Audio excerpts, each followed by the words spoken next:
मित्रांनो, लग्नानंतर होईलच प्रेम या मालिकेच्या आजच्या भागामध्ये नंदिनी आता शिरीष काकांना कॉल करत असते, परंतु ते कॉल काही रिसीव करत नसतात आणि म्हणूनच ती रडत सांगते की शिरीष काका काही कॉल रिसीव करत नाही आहे। तेव्हा ते सर म्हणतात की हे पहा, तो माझा प्रॉब्लेम नाही आहे, तुमचा आहे, त्यामुळे तुम्ही एक काम करा, आता सामान बांधायला घ्या, कारण आम्ही ही जागा पाडायला ना बुलडोजर घेऊन आलोय। हे ऐकून आता नंदिनी आणि सर्वांनाच धक्का बसतो। तेव्हा जीवा आता रागातच लगेच त्या सरांना म्हणतो, 1 मिनिट। तेव्हा ते सर म्हणतात, ओ मिस्टर, खूप सभ्य भाषेत सांगतोय मी, प्रॉपर्टीचे माझ्याकडे अगदी लीगल पेपर आहेत, त्यामुळे वाटेल ते मी करू शकतो आणि आता माझे पार्टनर हे येतच असतील। मला काहीही झालं तरी आज ही जागा डिमोलिश करायची आहे, ते सुद्धा आजच्या आजच। तेव्हा नंदिनी त्याचबरोबर इतर सगळ्या जणी आणि जीवाला प्रचंड असा धक्का बसलेला असतो। तेव्हा तो हुसकावूनच सगळ्यांना बाहेर काढत असतो। नंदिनी म्हणते, नाही या नाही, कुणीही बाहेर जायचं नाही। तेव्हा त्याची जी माणसं असतात ती लगेचच त्या मुलींना बाहेर काढू लागतात। जीवा मोठ्याने ओरडतो आणि 1 मिनिट, कुणालाही कुणी हात लावायचा नाही, 1 मिनिट असं म्हणून तो सगळ्यांनाच अडवू लागतो। तेव्हा जीवा आता शांतपणे म्हणतो, हे बघा सर, तुम्ही ही वास्तू डिमोलिश नाही करू शकत, कारण ही फक्त वास्तू नाही आहे, या जागेसोबत, या वास्तूसोबत आम्हा सगळ्यांच्या इमोशन्स जोडले आहेत। तेव्हा ते सर गुरुमाईनेच बोलू लागतात आणि म्हणतात, हे बघ, मला अजिबात ते काही कळत नाही, चला निघा बरं बाहेर। तेव्हा जीवा आणि नंदिनी तळमळीने सांगत असतात की अहो असं काय करताय तुम्ही, असं काय करताय, पण कुणी ऐकतच नसतं। अहो मला एकदा तुमच्या पार्टनर सोबत बोलू देत प्लीज, कुठे आहेत, कुठे ते पार्टनर, असं आता जीवा विचारतो। तेव्हा इथे आहे मी, असं भास्कर मोठ्या तोऱ्यातच बोलत तेथे येतो। तेव्हा भास्करला समोर पाहून जीवाच्या अक्षरशः पायाखालची जमीन सरकते। एका क्षणातच त्याला समजतं की म्हणजे हा सगळा माझ्यासोबत फ्रॉड झालाय, हा सगळा माझ्यासोबत धोका झालाय की काय। नंदिनी आता जीवाकडे बघतच राहते, कारण समोर ना दुसरा तिसरा पार्टनर कोणीही नसून तो भामटा भास्कर असतो। तर आता भास्कर जीवा शेजारी येऊन उभा राहतो। तर दुसरीकडे आता काव्या ही काही खाली आलेली नसते, त्यामुळे पार्थ बिचारा एकटाच रिकामा तसा खाली येतो। क्लायंटला सांगू लागतो की ॲक्च्युली त्या IASची तयारी करतायत ना, त्या निघाल्यात आता क्लासला सध्या। मी काय म्हणतो, इथे कॉर्नरवर कबाब मिळतात छान, आणि त्याच्या शेजारी समोसेसुद्धा मिळतात। मग आता ते क्लायंट म्हणू लागतात, समोसे तर नको, कारण त्यामध्ये मैदा असतो खूप। दुसरा क्लायंट म्हणतो, आणि कबाब तर नकोच, कारण आम्ही ना आता सध्या पूर्ण नॉनव्हेज सोडून दिला आहे। तेव्हा पार्थ म्हणतो, मग शेजारी भेळ मिळते, ती भेळ मागवू का? त्यावेळी आता भजीचा विषय निघाला आहे ना, म्हटल्यानंतर भजीच हवीत, असं आता लगेचच ते क्लायंट म्हणतात। मग पार्थ विचारतो, काय हो, बाहेरून मागवू का भजी? तेव्हा बाहेरून सुद्धा नको, कारण बाहेरून येईपर्यंत ते थंड होतील। अहो गरमागरम वाफळलेल्या चहा बरोबर छान मस्त गरमागरम भजी द्या, तेवढंच छान वाटेल आम्हाला, अशी आता क्लायंटची डिमांड असते। पार्थ आता पूर्णपणे कोंडीत पडतो। त्यावेळी मनातच पार्थ विचार करतो, अरे बापरे, पण ही भजी बनवणार कोण? तर त्या क्लायंटचं लक्ष आता समोर जातं, तर काव्या तेथे आलेली असते। पार्थ मागे बघतो तर खरोखरच काव्या साडी नेसून अगदी छान अशी तयार होऊन तेथे येते। तर आता सगळेजण काव्या आली म्हणून उठून उभे राहतात। पार्थ तर अगदी एकटक काव्याकडे बघतच राहतो। काव्या हळूहळू पार्थकडे आता येत असते।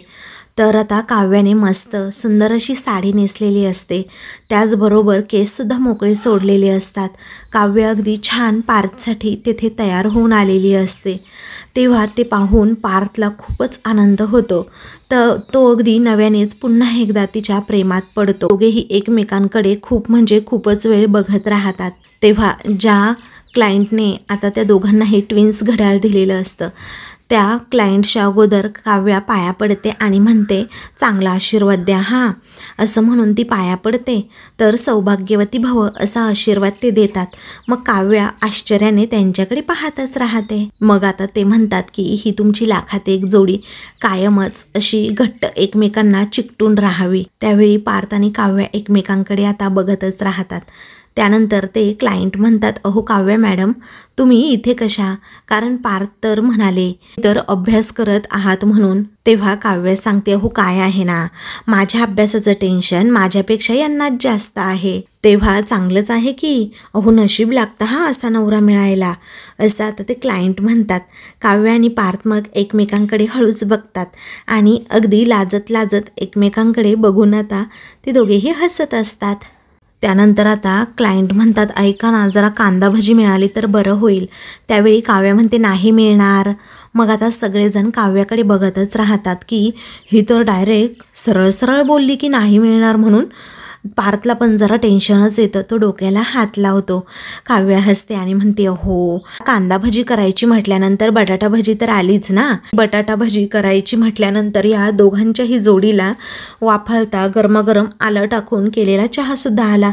मी आले हा पटकन, तोपर्यंत तुम्ही बसा, असं काव्या म्हणते. तेव्हा सगळेजण अगदी आनंदानेच तेथे बसतात.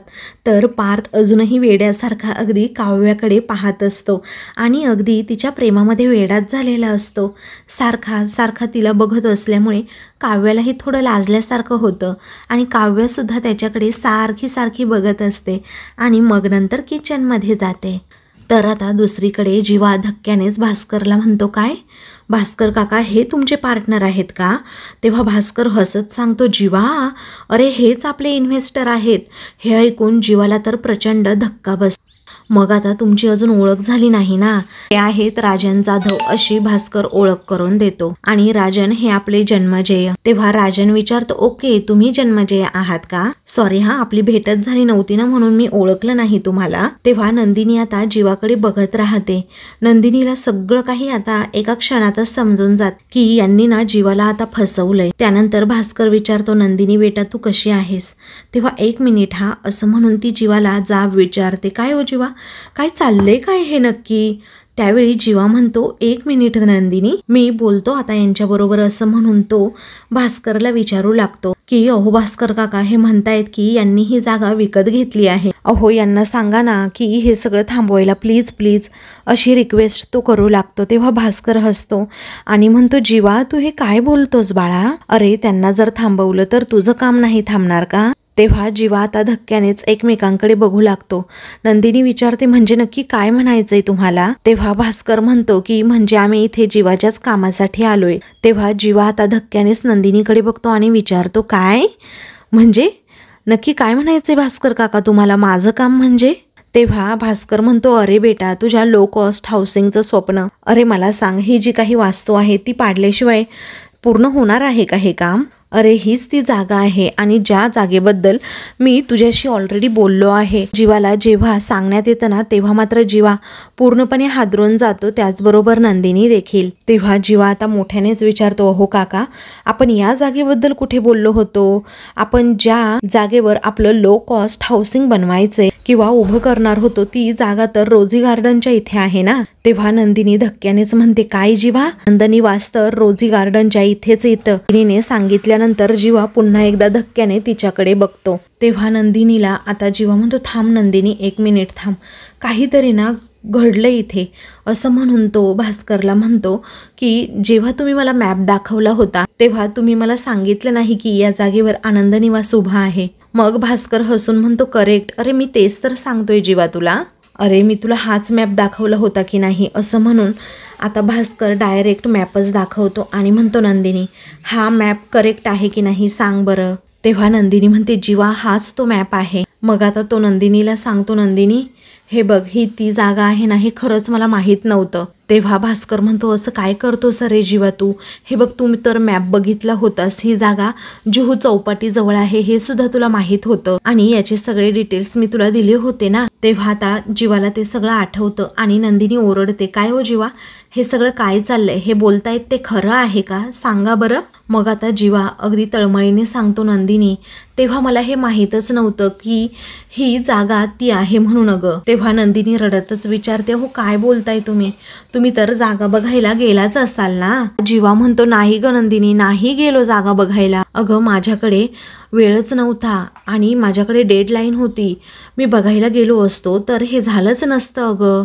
तेव्हा भास्कर विचारतो, जीवा तू अप्रुव्हलचे पेपर पाहिले नव्हते का?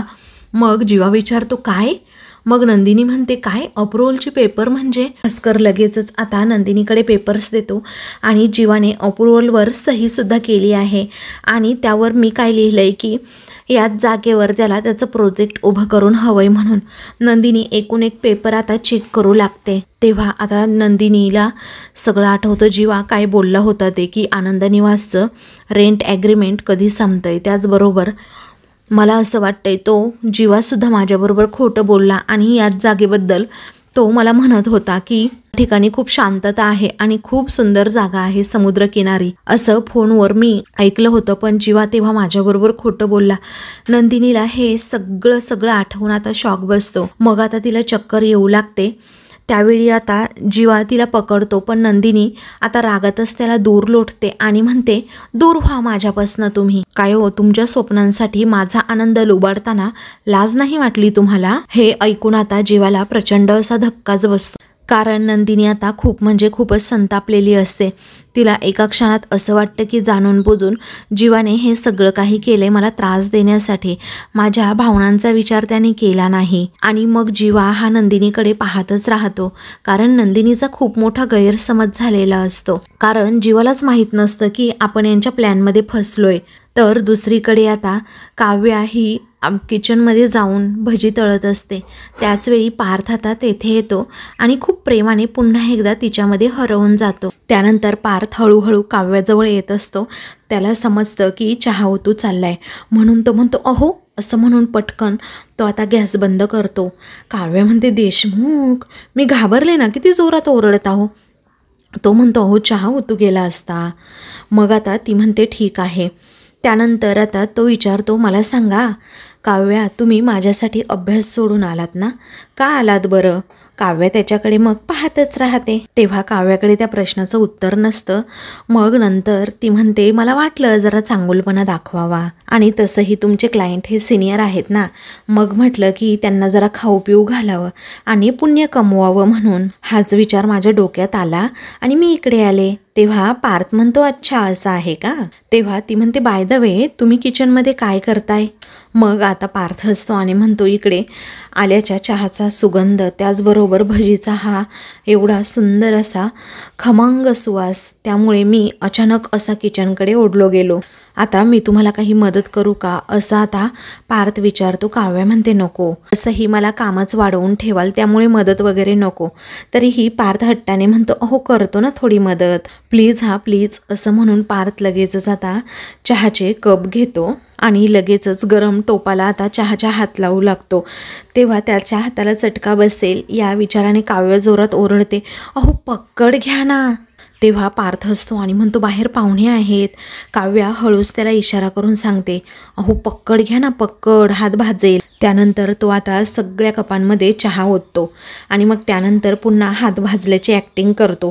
तेव्हा काव्य पटकन त्याचा हात हातात घेते आणि त्यावर फुंकर मारत म्हणते की देशमुख काय करताय, वेंधळ्यासारखं नका ना वागू, जरा शांत राहा ना, असं ती काळजीनेच आता म्हणत असते. तेव्हा पार्थ तिच्याकडे बघतच राहतो आणि मग नंतर ती स्वतःलाच सावरते आणि म्हणते तुम्ही ना एक नंबरचे बोका म्हणजे बोका आहात. गरम आहेत ना भजी, तुम्ही कशाला हात लावायला जाताय भजीला, असं म्हणून ती पुन्हा आपली भजी तळू लागते आणि केसांची बट मागे करत असते. तेव्हा सारखे तिचे प्रयत्न सुरू असतात की ती बट मागे घ्यायचे. पार्थ तिचे ते प्रयत्न बघतो आणि लगेचच अगदी प्रेमाने काव्यालाही न कळू देता ती बट आता तो मागे करत असतो. काव्य मग त्याच्याकडे बघतच राहते. तेव्हा आता काम सोडून दोघेही एकमेकांमध्ये पुन्हा एकदा अगदी हरवून जातात. मग तो आता दोन्ही बाजूंच्या बटा व्यवस्थित करून देतो. त्यामुळे आता काव्य त्याच्याकडे पुन्हा एकदा हळुवारपणे पाहतच राहते. तर पार्थ हळूच तिच्याकडे बघत म्हणतो की आत्ता मला समजलं मी किचनकडे असा हळुवारपणे ओढत का गेलो म्हणून. तेव्हा तो आता म्हणतो काव्या अहो तुम्ही माझ्यासाठी आज जे काही केलं ना ते कायमच माझ्या लक्षात राहील. मग आता काव्या गालात हसते आणि मनातच विचार करते मानिनी काकू घरात नसताना तुमच्यासाठी काहीतरी करता येतंय आणि याचंच मला खूप समाधान आहे देशमुख. हा पार्थ म्हणतो तुम्हाला याचं खूप समाधान वाटतंय ना. मग आता काव्याच्या मनातलं ओळखता आल्यामुळे काव्य आता अगदी शॉक होऊन पार्थकडे बघतच राहते. मग आता ती विचारते हे काय. तेव्हा तो म्हणतो फक्त समाधान वाटून काही उपयोग नाहीये, आता तुम्ही माझ्याकडे ना काहीतरी मागा. तेव्हा काव्या आश्चर्याने विचारते, आता काय मागू मी तुमच्याकडे? तो म्हणतो, अगदी काहीही मागा, तुम्ही म्हणाल ना ते देईल मी तुम्हाला. तेव्हा काव्या आता शांत राहते आणि म्हणते, अच्छा थांबा हा, मला ना तुम्ही असं म्हणून आता लगेचच काव्या तिला काय हवं ते सांगणार असते. तेवढ्यातच आता तेथे ते क्लायंट म्हणतात, अहो मिस्टर देशमुख, भजी येतील की नाही बाहेर? मग हे दोघेही एकमेकांकडे बघून गालातच हसतात. तरीही पार्थ तिच्यासाठी वेळ देतो आणि म्हणतो, मागा की, काय हवंय तुम्हाला काव्या? तेव्हा काव्या म्हणते, मला काय हवंय ना ती नंतर मी मागेन ना मिस्टर देशमुख, पण एक काम करा, तुमच्या क्लायंटला भजी हवी आहेत ना, ती अगोदर देऊन येताय का तुम्ही? मग आता ती म्हणते, एक काम करता का, तुम्ही चहा घेऊन जा बाहेर, मी हात धुवून ना व्यवस्थित भजी घेऊन आलेच हा. मग आता तो काव्याकडे बघत फक्त आपली मान डोलावत असतो आणि तिचं सगळं म्हणणं ऐकत असतो. तर आता चहाचा ट्रे तो हातात घेतो आणि बाहेर जायचंच विसरतो, कारण तो काव्यामध्ये एवढा हरवून गेलेला असतो की काव्याच्या जवळून त्याचा आता पायच निघत नसतो. त्यानंतर काव्या इशारा करून पार्थला आता जायला सांगते, तर पार्थ हळुवारपणे तेथून आता बाहेर चहा देण्यासाठी जातो. तर काव्यासुद्धा अगदी पार्थमध्ये हरवलेली असते आणि त्याचाच विचार करत गालात हसते. दुसरीकडे जीवा तळमळीने सांगत असतो की, नंदिनी ऐक, माझं काही चुकलेलं नाही यामध्ये, मला खरंच माहीत नव्हतं हे. नंदिनी म्हणते, हे काय? अहो मी इथे ना तुम्हाला पायावर उभं राहण्यासाठी मदत करते आणि तुम्ही काय केलं, माझ्या पायाखालची अक्षरशः जमीन काढून घेतली आणि माझी फसवणूक केलीत का तुम्ही? आणि म्हणूनच तुम्ही आज चिठ्ठीमध्ये लिहिलं ना की मला मूर्ख बनवणं खूप सोपं आहे म्हणून. तेव्हा जीवा म्हणतो, नाही ग नंदिनी, नाही नाही, तू ना आता चुकीचा अर्थ काढतीयेस. नंदिनी म्हणते, नाही बरोबर आहे हे, नाही नाही, मी मूर्ख आहे, मूर्ख आहे, माझ्याच कसं लक्षात आलं नाही? आणि तरीच तुम्ही मला म्हणाला होतात की नंदिनी तुला लो कॉस्ट हाऊसिंगची जागा दाखवेन म्हणून. तेव्हा जीवाला आता कसं नंदिनीला समजून सांगावं ना हेच कळत नसतं, कारण त्यालाच एवढं मोठं आता फसवलं गेलेलं असतं ना, तो नंदिनीसमोर एक्सप्लेनसुद्धा करू शकत नसतो. कारण नंदिनीने वेळोवेळी त्याचे डोळे उघडण्याचा प्रयत्न केलेला असतो की तो भास्कर एवढा दिसतो तेवढा साधा सोपा नाही आहे, तुम्ही त्याच्या असं विश्वासाला बळी पडू नका, त्याच्या बोलण्यामध्ये येऊ नका, ॲग्रीमेंटचे पेपर व्यवस्थित वगैरे वाचा. परंतु जीवाने आता जे करायचं तेच केलेलं असतं. नंदिनीला त्याने खोटं ठरवत किंवा नंदिनीचं न ऐकता त्याने आता भास्करवर खूप मोठा विश्वास ठेवून चूक केलेली असते. त्यानंतर नंदिनी दोष देते आणि जीवावर आरोप करते, काय हो, माझं घरटं पाडून तुम्ही उंच भरारी घ्यायला निघालात का जीवा? माझ्या वास्तूला वस्तू समजून तुम्ही ओरबाडून घ्यायला निघालात का? असं म्हणून ती खूप म्हणजे खूप रडत असते. तिला आता हा धक्का सहन होणारा नसतो. आनंद निवास म्हणजे तिच्या जिव्हाळ्याचा आणि अगदी जवळचा विषय असतो, त्यामुळे आता तिला हे सहनच होत नसतं, ती रडत असते.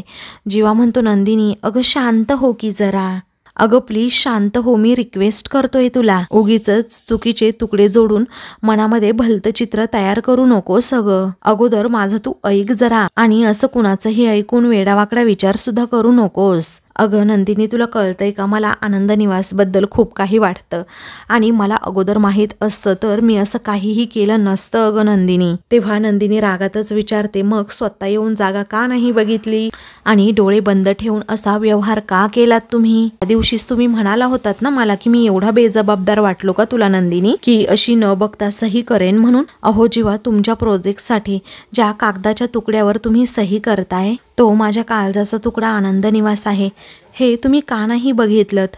तेव्हा नंदिनी आता खूप म्हणजे खूप रडू लागते. तेव्हा सगळेजणी पुढे येतात आणि जीवा दादाकडनं चुकून झालं असेल हे सगळं असं म्हणत असतात, तिला समजावू लागतात.